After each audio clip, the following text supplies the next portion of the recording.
Who we got with us today? My name is Christopher, 33 years old. What's up?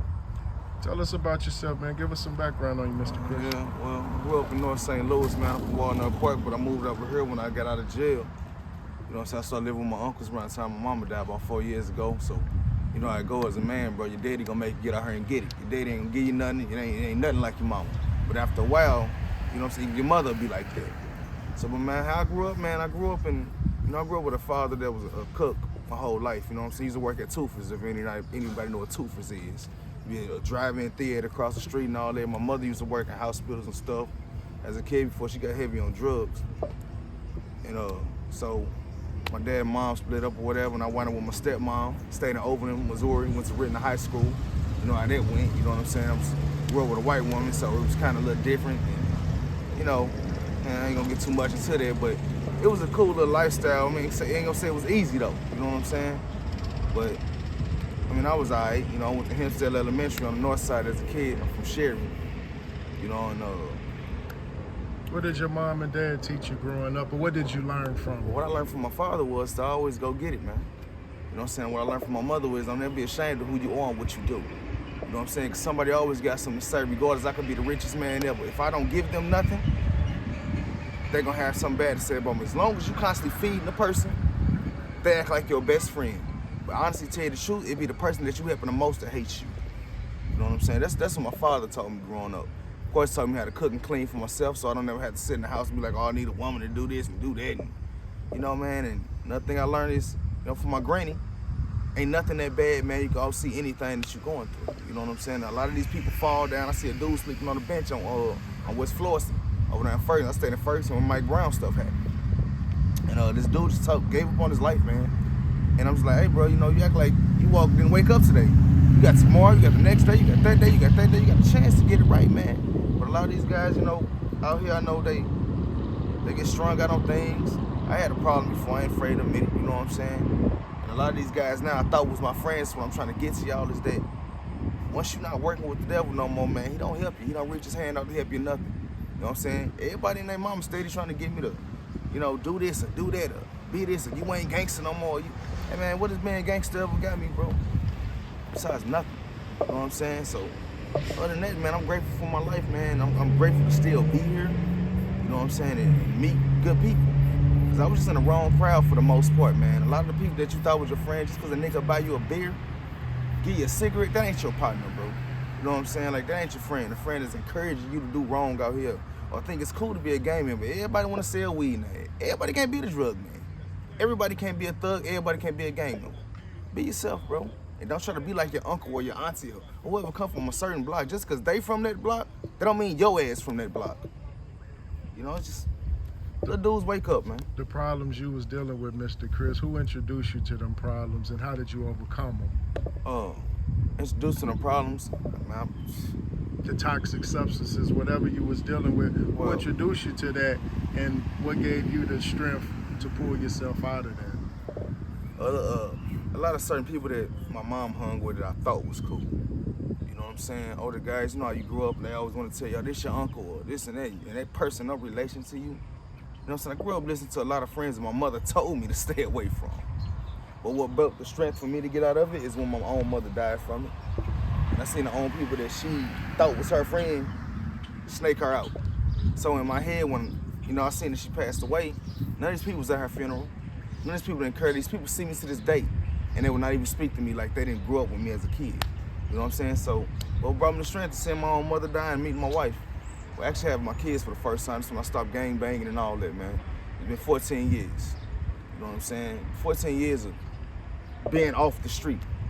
My oldest son is 14, I got a 10-year-old, and I got an 8-year-old daughter. So that's my strength. And I go to church every Sunday too, man, you know. What was your plans upon being released from incarceration? What was the plan? I didn't have a plan. I didn't really know what to do because I was locked up for like 5 years. You know, I really didn't. A lot of shit changed, jobs and things on the computer. You can't walk in and just fill out an application. I was born in 1990, bro. So, you know, I ain't saying I'm that old like that, but I'm old enough to feel it's a different world out here. You know, and, as I, you know, went along, I was already selling drugs for a little minute. I got sick of running and dodging it. So then I said, hey man, I want to go to school to drive trucks. I didn't have a GED or nothing yet. So honestly, that's where I'm at now. Is I'm finna go to school for this truck driving and do security. How would you say that the drug scene has changed, man, like over the years? Drug scene has changed, man. At first, you got this junk I heard called fentanyl. The stuff you make underneath it, out of chemicals from your kitchen sink. I remember when it was just crack, cocaine, simple stuff. But now you got guys out here that's doing stuff that can kill you for the first time. How stupid are you? I'm not finna go drink a bottle of bleach and say, well, maybe I'll survive. No, dumbass, you're not gonna survive, nigga. Like, I don't know, man, it's changed differently. Even the guys around here, you know, there's a lot of new faces in this neighborhood. You can't even call this your neighborhood no more. You know what I'm saying? That's why I hate when somebody says, oh, this is my hood, this is my block. Nigga, you don't own that street. Charleston Way one line. I don't agree with them like that, but y'all don't own none of this shit. Even when you die, the government take the clothes off your ass. You don't own nothing. They take your organs, they take all that. You know, and it's like, but the drug scene is very different. Nowadays, even the drugs that, I don't condone no drugs. But if you're gonna do something that ain't gonna kill your ass. Nowadays, you can't even smoke no damn crack because guess what? It's all wrapped up with fentanyl and stuff. People is nothing but poison out here. The agenda is to kill half the population. I don't understand why y'all don't understand this, why y'all don't see this. You want to be rappers and all that. Look what this rapper's talking about. There's nothing positive coming out of his mouth. Y'all glorify every nigga y'all gonna glorify. I bet you he already did. Dumbass people, man. I don't know. How have you seen the city of St. Louis change since you were a young man till a young boy till now? What changes have you seen in the city that you can speak on? At this time of the day, since school ain't in, you'll see a bunch of kids outside playing on the block. This park will be filled. You know what I'm saying? There will be a child in every section you look. There's no kids no more. Kids can't come out the house. That changed. It's a lot of vacant places, upscale places, places that brought a lot of money in. Like the Grove is going bad. It's like up here down by the Fox. You know what I'm saying? It's places like that. It changed. This neighborhood has changed. This is $1 million neighborhood. Now look at it. And then on top of it, it ain't no race thing or nothing. But all of our stuff has been taken over by people that are not part of the black community. Look, no disrespect to any Arabics or anybody, but why has my people got to go in here and take shit from y'all out of y'all store when y'all selling in my community? You don't get the right to talk crazy to us. One dude over here got shot in his head for talking crazy to another black woman. Like this man wasn't gonna do something to him. Oh, blah, blah, blah, blah. You gotta blah, blah, blah, your ass back to where you at. Because you lucky that we let you open up a fucking store down here. This is a black community. It's always been a black community. You know what I'm saying? Back in, like, even my mom told me, back in the 70s, on one side of Jenny's, white people stayed. Niggas stayed on this side. There was not a white person that stayed back here until probably the late 90s. You know what I'm saying? Other than that, this is a black community. And that has also changed. Southside is nothing but a bunch of Hispanics, Chinamen. Well, where the black people going? I'm telling you where they going. Missing, dead, or locked the hell up. Something's going on. People wake the fuck up because the niggas that's giving these drugs are not Joe people. They're not black people. I'm telling you that right now. They're watching y'all sit back, man, and just poison yourselves and destroy y'all. Look at it. All this shit is just, you know, it's terrible, man. I remember this park when I was a kid, bro. You know, carnivals and shit. You know what I'm saying? Bouncy houses and it was always a free thing going on. There's no more parades. There's no more nothing. You got this pride thing going on. You know, and I'm just like, hey, that's the only parade y'all got to show. That ain't, yeah, it's a lot of things have changed with this city, man. This world, period. Values, you know, morals. There's no respect. No, there was a girl sitting outside the other day on the bus stop with her ass completely out. She didn't care. That's somebody's mother or daughter. I've been mad. Let that have been my mama. I've been snatched by her front teeth. Had to. But yeah, that's. Hey man, looking back on your life, if you could flip the pages of the book on your life back, knowing what you know today, what would you tell your younger self?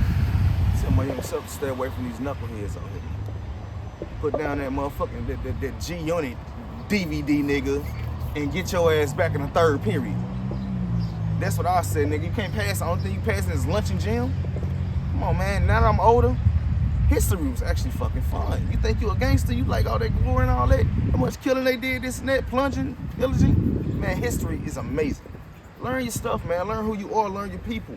That's what I tell myself. You know what I'm saying? So go to school, man, because ain't nothing out here. And 10 years later, the education gonna mean a big difference. You can't even flip a damn patty without a high school diploma now, or a resume. You know what I'm saying? That's what I tell myself, man. And honestly, treat women the same way you treat your mama. You know? Real talk, you know? In closing, Mr. Christian, we appreciate everything you've shared and expounded upon. If there's anything you want to get off your chest, if there's anybody looking for you, worried about you, wondering if you're okay, now's the time you can say it in closing, Mr. Chris. Thank you. Yeah, I would like to say something to my father that I got into it with 2 years ago. You know, apologize as a young man. You are my father. I should have never ran my mouth to you like that. I talked to you like you was one of my friends or a nigga outside. Because all you did is care, Dad. I'm sorry. But I'm doing fine. I don't live with my uncle no more. I'm making it on my own, man. And, you know, I'm not out here on no drugs. I ain't selling no drugs. You know, and I just hope the best for you, man. And if you see this, man, reach out to me. Thank you, Mr. Chris. Thank you.